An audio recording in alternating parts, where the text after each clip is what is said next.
Welcome to the Manifest Your Masterpiece podcast. My name is Farah Fisher, and I am a manifestation expert, mindset educator, and lifelong creator. If you're looking to massively uplevel your life, relationships, finances, and success, you're in the right spot. I'm on a mission to serve up fresh, hot tools, resources, strategies, concepts, and stories to guide you towards the life you've always dreamed of but never thought was possible. This podcast is your weekly mindset development toolkit to help you maximize your power to live your life by design. It's time to unleash the creator within by tapping into your truly infinite potential. Thank you so much for pressing play, and now let's begin.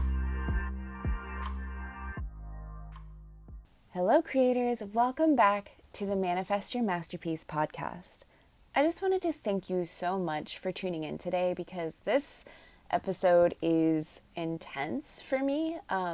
It can be a lot longer than it is, but it is personal and very, very important to me, and I really, really want to share it with you. In today's episode, I'll be talking about how your emotions play a huge part in your manifestation in a lot of different ways. I want to just say that all of what I'm saying is through my experience and has served me immensely. This is not a cure for your unwanted emotions. This is not a genie in a bottle type thing. There's too many kinds of people in the world to say that this will work for everybody, but it has worked for me, and I know it can work for others too. Your emotions can manifest literally anything, from winning opportunities to an unwanted scenario.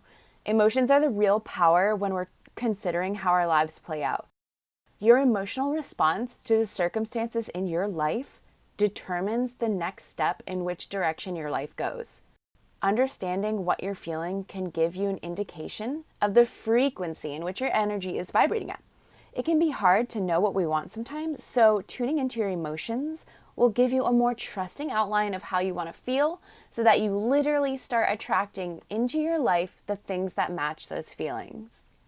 Emotions are actually a match to what you are attracting into your life. So if you feel sad constantly, more things to make you feel sad will come. But if you feel happy, more things to be happy about will come. Emotions can really, really suck sometimes, but this is only when we allow them to take over us. Every single emotion is a great gift that can guide us towards the reality of our dreams if we can learn to pay attention to them and try to understand them. This is a long journey of learning, so don't expect this to happen overnight. But in my opinion, the journey is the best part of it and so rewarding and beautiful. Over the last 6 years, while I've been diving deeper into the law of attraction and manifesting, I've also been studying the amazing power of emotional intelligence. Emotional intelligence is definitely one of my favorite things ever because it has taught me how to create an environment of my dreams, really. I mean, in any circumstance that I can remember to train my emotional intelligence and work it to my advantage, everything has worked out. Our brains are actually wired in a certain way because of our past that dictates our emotional response to certain things. So literally, we know how to feel these emotions because we've felt them in the past. So we assign what we know, what we have experienced to other situations in our everyday life. Think about a first time that you may have had. Maybe it was your first kiss, maybe it was a first time trying a strange food, anything. For just a moment, your brain did not know how to react, and so formed a neural pathway for a new emotional reaction. It's kind of freaking wild. So you are continuously building and enhancing your emotional library. There are many, many, many things you can feel. You can feel confident, responsible, determined, kind, joyful, understanding, patient. There's an entire library. Like sometimes I think about when people ask me, "How are you?" I really try my best to search the library for a better word, like excellent, fantastic, moody, curious, thoughtful, instead of saying just good. In my opinion, it can get pretty generic time after time, and it loses its meaning when we ask someone how they are. There are people that never get asked how they are. No one ever asks how they feel or how they're doing. It really is a personal and deep question. And I think taking a moment to pause, honoring your emotions and the question, and giving a thought out response is a good thing. Anyway, back to the library. So the library of your emotion is pretty big. You can actually pause this podcast right now and write down 5 emotions that come to you. And then you can write down 10 emotions that you'd like to feel more of. The more the merrier though, so do more if you feel. Seeing this list will expand your frame of mind that you are just good or bad. You are a colorful array of emotional waves and you're beautiful, okay? Beautiful. Understanding your emotions comes first with identifying what they are. Giving your emotions the attention that they need is so important because each one has a message. But not everybody does this, and I'm not perfect. I don't do it all the time, but I try my damn hardest to be conscious of my emotions and how I express them. Let's look at 2 types of responses to an emotion. So, 1, you let your emotions get the best of you. So you yell, you fight, you threaten, and ultimately, this is the ego trying to defend itself from danger, which in turn is really just fear. The ego fights when it's afraid. It makes a lot of sense. The purpose of our ego is to protect us from danger, so it really does have a use, but it identifies danger and stress in everyday situations, and we really have to learn to throw it in the back seat sometimes because some of its uses are outdated. Then, the second response to an emotion is when you feel it as a separate entity that has something to teach you or guide you towards. In my opinion, the best thing to do when thinking about your emotions is to ask yourself this question: what is my emotion guiding me to do? We all have emotional guidance systems put into place, and this system will allow you to take the steps necessary to building a life you've always imagined. All emotions are valid because they stem from somewhere that is honest. Emotions are raw and they emit a frequency that can fool no one. Have you ever felt sad on the inside and then tried to smile on the outside? Because sometimes you just have to do that. Yet sometimes someone will notice that something is wrong. You could be smiling, you could be fine on the outside, and then someone can look at you and be like, you feel sad to me. You don't look sad, but you feel sad. Vibes don't lie. It's a real thing. Talk about science here. Vibrations. Some of the best things about building your emotional intelligence is that you're able to self-regulate, reduce stress levels, increase happiness, and manage your path in a very hands-on way. I'm going to sidetrack here for just a second and talk about mornings. Have you ever noticed that on some days, maybe you'll stub your toe and then you're caught in traffic and then you spill coffee on your shirt and then the day just really feels like it's gone to shit? Or vice versa. Maybe you had the best sleep ever. You got up early and made yourself breakfast. You felt really sexy in your outfit and got a promotion and found the love of your life. Okay, maybe it wasn't that good, but basically what I'm trying to say is that the way you start your morning is how your day will snowball, most likely. This is typically without conscious effort, right? So we experience things in the morning, and then throughout the day, we just kind of float throughout the day, attracting into our life what we felt first thing in the morning. If you're having a bad day, always remember to, number 1, identify your emotions as a separate entity from you. Number 2, listen to your negative emotions as if it were a child. Have compassion and take thought out action in the direction of how you would like to feel. Think about your emotional library. You have the full power within you to change your vibration so that you can turn a bad day into a damn good one. Speaking of identifying emotions and taking action, I'd like to tell the story about how I took charge of my life through listening to my emotions and taking action. I've been waiting for the right time to tell this story publicly, and I think that this is really the best time to share it because my emotions seriously saved my life and gave me such a better life than I could have ever imagined. My emotional guidance system was completely full front in this story. So anyway, I lived in this little Florida town And I was dating a guy that I met 4 years prior. He had just came and visited from New York City, and he and I still kind of had feelings for each other. And so he lived in New York City, and he invited me to come live with him after doing about 4 months of long distance. And so I thought about it.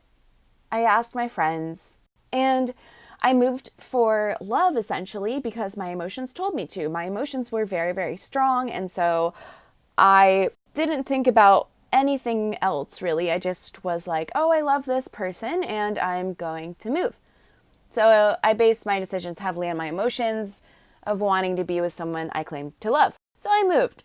I sold my car. I left my adorable apartment that I loved. I sold like 80% of my belongings. Like, I got rid of things I was holding on to since I was little just to get up to New York City because I was taking a plane to move. I literally couldn't take everything.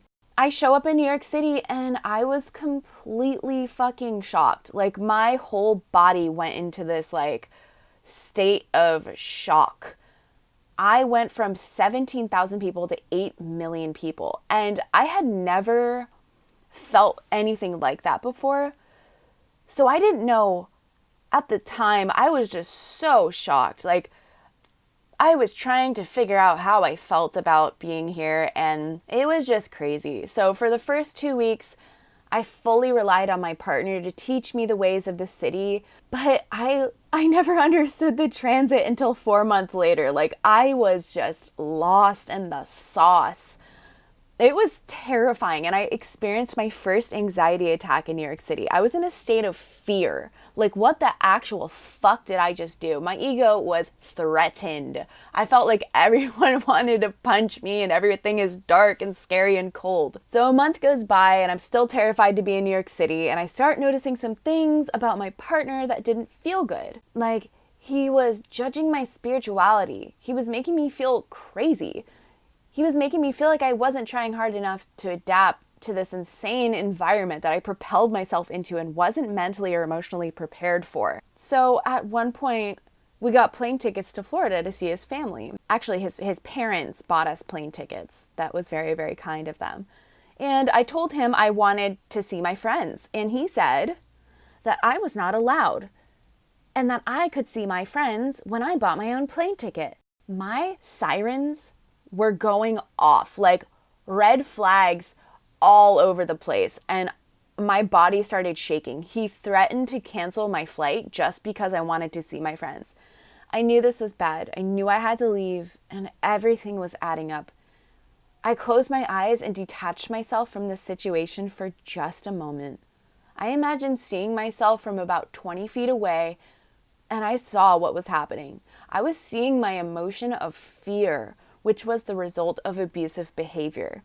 I was literally feeling like I was in danger. I had dealt with an emotionally and mentally abusive relationship before, so I knew the signs. But as soon as I had that same feeling, I chose to run. But I kept it quiet, and it took about a week. So about one day before my planned escape from the apartment while he was at work, I still had no place to go, so I was calling women's shelters. Like, mind you, I don't know what the hell I'm doing. I'm calling up some women's domestic violence shelters in New York City, trying to find a place to sleep because I don't feel comfortable living with this person anymore. I was freaking out. So I was literally at this stage of helplessness and was looking for anything but to stay in the environment that I was in. I was about to walk down the road to a place where you can sell your brand clothes and make a little extra cash because I needed it really, really bad. So on my way out, I saw this lady just like stumbling on the sidewalk, and she was hot. It was like, when was it? It was like May, and it had just started to get really hot in New York City. She was like hobbling. She was so hot with her suitcase that was like kind of broken. And she approached me and she said, "Excuse me, do you know where the women's shelter is?" And my heart fucking sank. Like, I don't even know. My emotion was shock. I was like, I was just on the phone with women's shelters looking for one for myself. And so I empathize with this person, and my emotions told me that you can help this person. Because sometimes in New York City, when you try to help someone, you know, that it's for drugs, or they're just like fucked up or mentally unstable, and it's just really sad sometimes. But sometimes you just have to say no because there's so many people asking. And so for this lady, I felt in my intuition, in my emotion, that this is no coincidence. This person is asking for women's shelter. So I said, no, I don't know where it is, but you look really hot. Why don't you come and sit in my apartment lobby, and we can sit in the air conditioning and figure it out on my phone. So I bring her into my apartment and I sit her down and I find out where she's going. And I was like, do you have any money? How did you get, like, what's going on? And she was like, I literally spent my last money trying to get to the shelter and they're full. And now I have no subway fare and I'm just like, literally like last leg. And so I was like, okay, well, do you have food? No. Do you have water? No. So I walked her up to the bodega up the street and I got her water and whatever snack she wanted. And I gave her $10 and sent her on her way. Like, I gave her enough money for some transit and maybe to get into the next shelter, told her where it was, and like did it from there. But it was just like, wow, what a freaking encounter. Anyway, so I was like, okay, good. She's taken care of. Hope she gets there safe. So I started walking to the clothing place because I need to get my money, because I was like trying to run away and you need money. So I put my clothes in to get reviewed. And then as I'm standing outside waiting, I'm on the phone with my best friend talking about everything. Like, dude, I don't know what I'm doing. This is like really scary. I need to leave like today. And I don't know if I'm going to go back to Florida. I don't know like what's going on. Like, I guess I have to, because I don't know anyone here and I don't know I don't have any options. And I was just scared and wanted to go home, really. But this girl, little did I know, was listening to me outside, and I hung up the phone and I saw her shirt. I didn't know she was listening, but I saw her shirt and I was like, hey, that's a nice shirt. She's like, thanks. Oh, by the way, I overheard your phone conversation, and I don't mean to get into your shit, but I have been in the same situation you were in, and I want to offer you a place to stay because I need a roommate. I live in an artist loft about 5 blocks from here, and we can work around your rent, and like, it's a safe place. Here's my number. Like, if you want to take the place, let me know. I literally, like, my world started spinning. I was like, whoa, New York City is a hard place to be in general, but a stranger just reached out to me. An angel just reached out to me and like wants to help me. And so in my mind, I'm like, is New York City trying to give me another chance outside of this relationship? Because I started to realize it's not New York City that I don't like. It's my boyfriend. Like, it was my boyfriend. I didn't like him. And so I thought I hated New York City. So I took the apartment. And I chose to stay. I had about 1 week until the move-in date though. So one of my coworkers allowed me to live in her space until I was able to move into her spot.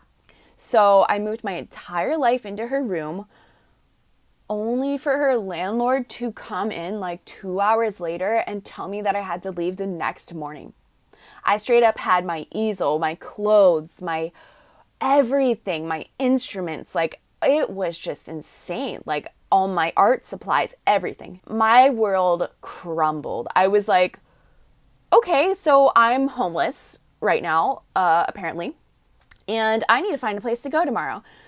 So I stood back from my emotions and I looked at them like business. Okay, I'm overwhelmed and action needs to be taken in order for me to feel safe. Luckily, my new boss had just blessed me and paid for 5 nights in a hotel until I could move into this girl's loft. I did a lot of reflection in that hotel room. And I felt so thankful, but I was so confused and so thrown around, and everything happened so fast. Like, it was just insane. So I moved in, and a week later, we found out that we shared the same birthday. Like, this girl that approached me on the street offered me a place to stay because she had been there before. We have the same fucking birthday. 1 out of 365 chances. I literally freaked out with her. Like, we were like, nuh-uh. This is insane. So I looked at all of the mess and all of the miracles. And if I hadn't listened to my emotions and taken action, I may have stayed in a potentially dangerous position. It took an entire summer to regain my confidence. I was suddenly riding solo in New York City with very few friends. I had no idea what was happening. I literally just said yes. And now I'm just floating around this city like, where am I? Who am I? What's happening? So I started to throw myself into the crowd. I started to go to shows. I started to go to concerts. And it was painful because I knew no one. So I was facing the loneliness that I had never faced before. It's so crazy how you can be in such a big city and still feel so alone. But I tuned into that loneliness and I felt that loneliness was a call to explore myself. And it was one of the most powerful revelations in my emotions that I've ever had. I was feeling so alone, and it was because I wasn't there for myself. It was because I didn't really understand who I was.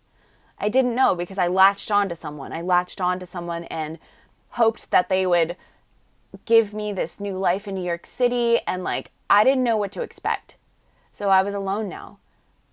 And I was able to throw myself in there, into the crowd. But it was painful at first because I knew no one. And unless you know how to interact with people in New York City, it can be hard to create bonds. But the pain was actually my ego trying to prevent me from making change. To the ego, change is scary because it's unknown. It's dangerous. You don't want to go there, right? Because, oh, no. Like, that's different. Don't do it. But like, you have to, and change is uncomfortable, but it's the best way to evolve. But in the end, I did somehow make friends.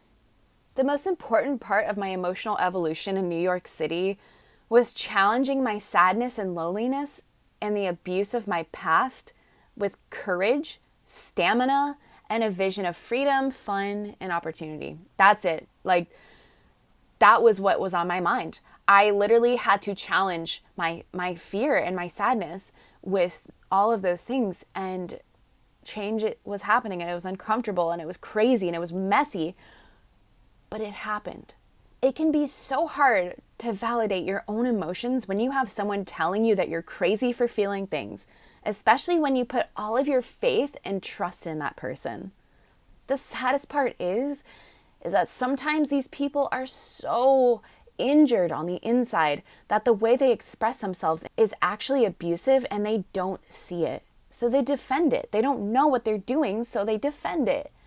But it's so important to remember that all of your emotions are valid. They are all stemming from the truest place in you. They are a part of your emotional guidance system, and this system must be honored and paid attention to. Do not listen to anybody if they try to tell you that your emotions are wrong or crazy, because you know your truth. You do, not anybody else. I just want to say that if you're dealing with abuse, it doesn't have to be from a lover, and it doesn't have to be physical. Abuse can come from friendships, close relationships, and even the workplace. It can be mental, emotional, and physical. Listen to your emotions and take thought out action to get yourself to a better place of being. In the notes, I have linked up something that helped me so much when I was trying to validate my emotions about his abusive tendencies. It's a chart that can explain actions that qualify as abuse. And this is for anybody. Even if you've never even experienced abuse, you should look at this. So the moral of my story is that when you give your emotions a chance to teach you something, then you are able to understand what you really do want, which is to feel good. You want that freedom. You want the fun. You want the opportunity. You want the courage, the stamina. Managing your emotions and how they're expressed will unveil a life truer and greater than your dreams, okay? You will live authentically when you are aligned with your emotions. And when you're aligned with your emotions, you manifest faster with clarity and confidence. Celebrate your happiness. Celebrate that sadness. Celebrate your eagerness for change. Celebrate your admiration. All of these things have something to teach you, and they are all valid. Celebrate the rainbow that is you. I know that you can love and learn from your emotions because I am. If I can do it, you can do it. I hope this episode was a game changer for you. I hope that you can start to identify your emotions, cherish them, and work with them to make your dream life happen because you are fully in control. Your emotions do not control you. You control your emotions. You have emotional intelligence. Use it. Use your library, use your emotional library, access those feelings that you have and that you have once felt when you're feeling bad. Screenshot this episode and tell me about your biggest takeaways or aha moments. Let's talk about it. Really, I really want to know. Remember to subscribe to this podcast and follow me on Instagram for more posts and inspiration. I can't wait to connect with you on the next episode. Thank you so much for listening. Really, this is one of my favorite things in my life. I love doing this podcast. So until next time, stay creative and honor your emotions.